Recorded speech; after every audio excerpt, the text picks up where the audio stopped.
So we're actually totally bang on time, which is excellent. So,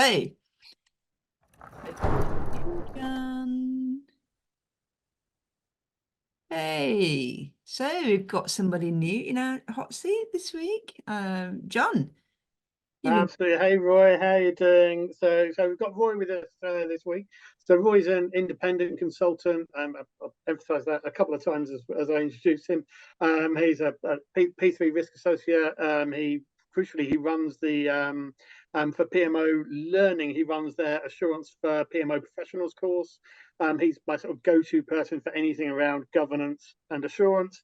So when we were looking at what was going on with the post office scandal, and we thought it might be an interesting one to explore here. Then Roy was obviously our sort of our go-to person to bring in and sit in our hot seat. Now, when we first spoke to Roy about this opportunity, he was very keen to stress that none of this was his fault. He wasn't involved. He was never there. All those kind of things. So he's joining us as a very independent person, just sort of reflecting on what we're seeing as they're going through, as more and more of the situation is unraveling and emerging. So of course, I think as most of us know, hundreds of sort of postmasters, postmistresses, sub-pub postmasters were wrongly prosecuted by the post office after essentially faulty software calculated money was missing from post office branches, which turned out not to be the case. System was put in by Fujitsu. There's the post office, so they're the big players: Fujitsu, post office, Bays in government, obviously now DBT. Lots of people involved there that should have had eyes on this and should have had appropriate governance around these projects. So I guess probably a good place to start, Roy, is from what you've seen, what sort of assurance would you expect to see in place versus what we know of what was in place? But that's a very broad question to ask, really, because there isn't one place you get assurance from ever on any project. A project of this type, this magnitude, you'd expect assurance to come from all sorts of levels and all sorts of places. So just to add to what John was saying in terms of my involvement, it was my point really was that I have no more direct insight into the facts and figures and actually what did definitely go wrong than anybody else. So my perspective is very much from what I've read and the sort of questions and perspective I would have approached if I had been involved in that project at any stage. So I think it goes back to the very beginning. And one of the things I'm a bit of a broken record about is when it comes to assurance is that you really can't talk about assurance just in isolation. You need to think about assurance in context of or in relationship with risk management and governance, because assurance on its own doesn't really do anything. It doesn't necessarily look at the right things. So you've really got to look at that sort of GRA, governance, risk and assurance framework trilogy, I refer to it as being, at every stage through the project. And you can go right back to the very beginning. So 1996, I understand this contract was awarded. Immediately one would ask the question, well, there would have been a business case within the post office for this. There presumably would have been some form of business case within Bays, and Fujitsu would have had some form of onboarding process.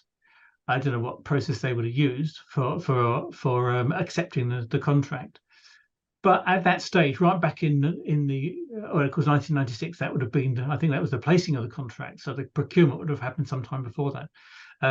So what questions were being asked? What was in those business cases around assumptions and risks? Had anybody put any effort into and thought into, well, how are we going to govern and assure this project through its lifetime?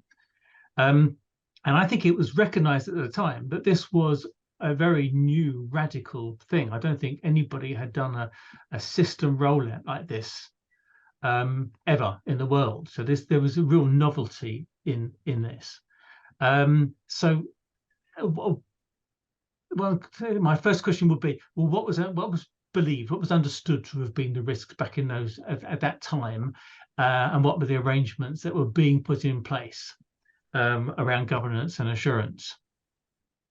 That's a really good question. I mean, is it possible when we think about high levels of novelty? Yes, but this project was sort of kind of bleeding edge in a number of ways. But and a lot of our companies are often doing projects that are new, if not new on a global scale, new to that organization in degrees of novelty. And I've seen sort of different ways stakeholder groups interact with those. Do you think there's a chance that when business cases for these kind of projects where there's high complexity, high levels of novelty, that we almost end up not putting explicit risk and assurance controls in place at that stage, because people don't understand it, they shy away from actually putting it in? Is that something that you'd say happens? I think behavioural attitudes permeate assurance throughout, and I'm sometimes asked the question, not so much recently, because I think people have got it more, but maybe a couple of years ago, people asked the question, well, we have so much assurance now in our projects, but they still keep going wrong. So why do they keep going wrong? And throughout of my career, even before I started becoming a dedicated assurance professional, you could tell it was about behaviours, people finding routes around, people not following the standards and the processes because it was easier not to do so. And there's always this so often this culture of optimism and political expediency. And of course, you mustn't forget with something like this. This was, as I understand it, a politically very important project to happen. So it's politically important for the government, for BEIS, for the post office, and strategically it would have been important for Fujitsu as well. So there would have been a collective group think there. This has got to be successful. I also think and suspect, but I don't have any proof of this, that there was probably an expectation that what they thought they had found in those first few years of rollout, all these supposed corruptions and misappropriation of funds and everything, that's what they expected to find. I think there was probably an assumption that, and probably it may have been a very sound assumption, that for years and years and years, sub-postmasters had been fiddling the books. It's a terrible accusation and unprovable. I suspect there was that belief or that suspicion, certainly within the post office and certainly within government. So the idea, because the implementation of the Horizon system was, as I understand it, the first time that post office could actually get real documentation of what's happening in sub post offices. So when they started to see all this, they were probably starting to see what they expected to see. Who was there challenging the assumptions? Who was there saying, well, actually, is this correct? We've gone from 0 to 100 in terms of these prosecutions. Where was the audit committee in the post office, for example, looking at this and thinking, is this really what we expected? This is quite bad. Should we be challenging that? And we do know that the post office internal audit function was very small. I don't have, because this goes over a period of over 20 years. So the internal audit arrangements would have changed over that period of time. But I've seen one report done by a very expert internal auditor, an IT internal auditor, who again wasn't directly involved, but he'd done a lot of studying around this. And he said there were at times at the post office there was like one person, 2 people in internal audit function, and the type of audit you would need to do around this sort of project, they wouldn't have the first idea or even anything like the capacity to be able to carry out. I've lost my train of thought there. So I think there's something around the challenging the assumptions and being independent enough and having enough time and resource and insight to be asked to ask those sort of challenging questions when there is a culture of this has to be successful, and actually what we're finding is what we expected to see anyway. Yeah, that's a really good point. So I think we've got And you're right, it was interesting because you started talking about the sort of governance, risk, assurance sort of triangle there. But then, as you're rightly mentioning, the assumptions, the bias, the sort of human elements of this also obviously play a massive part through everything. There must be PMO people on this sort of session who've joined us today who have probably looked at what's happening and will have thought, well, that couldn't happen in my organization, and then may have those nagging doubts about a couple of projects they may have. What would be your sort of your advice or your takeaways that I think that PMO people could take away in terms of what they could do to make sure they've got a degree of confidence that the right assurance is in place and governance in place around their projects?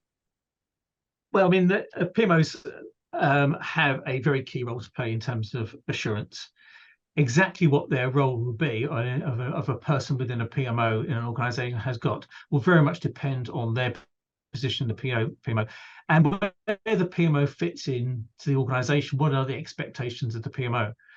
Some PMOs, they will be recognised as having a project assurance responsibility, and they'll have people. They may have a department or a section within it actually responsible for project assurance. Smaller organisations won't have that in their PMOs. That's a difficult question to ask at that sort of level.